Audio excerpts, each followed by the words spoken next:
Dans cette vidéo, je vais te donner ma méthode pour obtenir rapidement plus de 1000 abonnés. Et c'est d'ailleurs ce que j'ai fait. On va se connecter à cette chaîne que j'ai créée il y a tout juste 2 semaines et elle a aujourd'hui plus de 1000 abonnés. 1000 abonnés, qu'est-ce que ça signifie? Eh bien, cela signifie que tu auras accès à la monétisation. Tu vas pouvoir commencer à générer tes premiers revenus. Il faudra donc 1000 abonnés, mais aussi 4000 heures de visionnage. Mais souvent, ça va de pair. Aujourd'hui, donc, concernant les 1000 abonnés, c'est ce que tu veux savoir. On se connecte à la chaîne que j'ai lancée il y a maintenant 15 jours. Je vais te montrer les petites statistiques juste ici. Bien évidemment, on va même recharger la page. J'aime bien toujours prouver un petit peu ce que je dis. Méfie-toi, il y a énormément de gens qui racontent un petit peu n'importe quoi. Donc, maintenant que j'ai rechargé la page, tu peux voir en effet l'activité de la chaîne. Donc, on voit déjà qu'elle a généré 209 000 vues. Et c'est ce que je te disais tout à l'heure. Au niveau du watch time, je suis à 11 000 heures de watch time. Donc, j'ai beaucoup plus que les 4000 heures nécessaires. Au niveau des abonnés, ça y est, on a passé le seuil des 1000. En effet,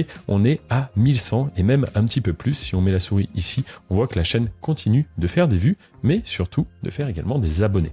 Donc comment est-ce que j'ai fait pour arriver comme cela, en partant de zéro, à générer mes premiers abonnés autour du 10 mars, date à laquelle j'ai commencé à publier mes premières vidéos, et on voit comme cela que ça a fait un petit peu une moyenne 17, 8, 7, 10, etc.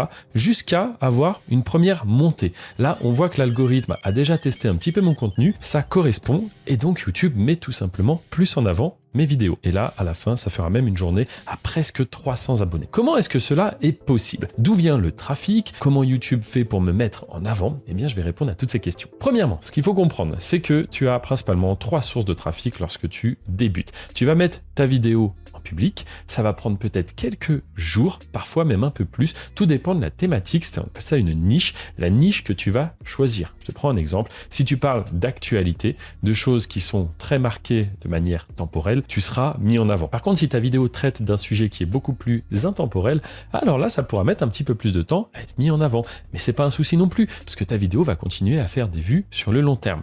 Donc voilà, je dirais qu'il n'y a pas de bonne ou de mauvaise méthode, et c'est pas parce que tu souhaites, comme tout le monde, être rapidement monétisé qu'il va falloir faire des sujets liés à l'actualité. Au contraire, il faut faire des choses qui t'animent, qui t'intéressent. Et donc, une fois que tu as ton contenu, que tu es capable de le produire, qui t'intéresse un minimum, comment faire pour être mis en avant? Je t'ai parlé de 3 manières d'être mis en avant.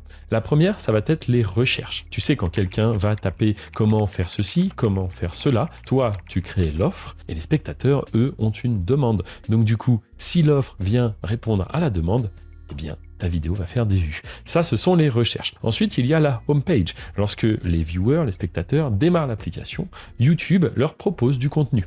Eh bien, ce contenu, s'ils sont susceptibles d'être intéressés, peut-être que YouTube va leur proposer. Ça, c'est la deuxième. Et la troisième méthode de faire des vues, ce sont les recommandations. Tu sais, lorsque tu as visionné une vidéo YouTube, eh bien, YouTube, sur le côté, t'en recommande qui sont parfois en rapport et parfois pas du tout. Donc, ça permet à des petits créateurs aussi d'être découverts. Maintenant que je t'ai dit ça, tu vas dire, oui, mais comment faire pour être soit dans les recherches, soit sur la homepage, ou soit dans ces fameuses recommandations? Eh bien, tout ça, c'est le travail du référencement. Ça, je t'en parle pareil un petit peu plus à la fin. Mais juste avant, je dois te dire une chose, si tu choisis de créer ta chaîne sur une thématique bien précise, tu ne dois pas te disperser. Imaginons que tu fasses une chaîne, par exemple, autour du jeu vidéo. Eh bien, si demain, il y a une super voiture qui sort, je sais pas, la nouvelle Lamborghini ou quoi que ce soit, ne fais pas une vidéo dessus. Ça va te faire une communauté inactive, des abonnés qui ne regardent pas ton contenu. Et ça, ce sont des très mauvais signaux pour YouTube. Surtout lorsque tu débutes, tu as besoin d'une communauté fidèle. Si tu as très peu d'abonnés et que la moitié ne sont pas sérieux, ne sont pas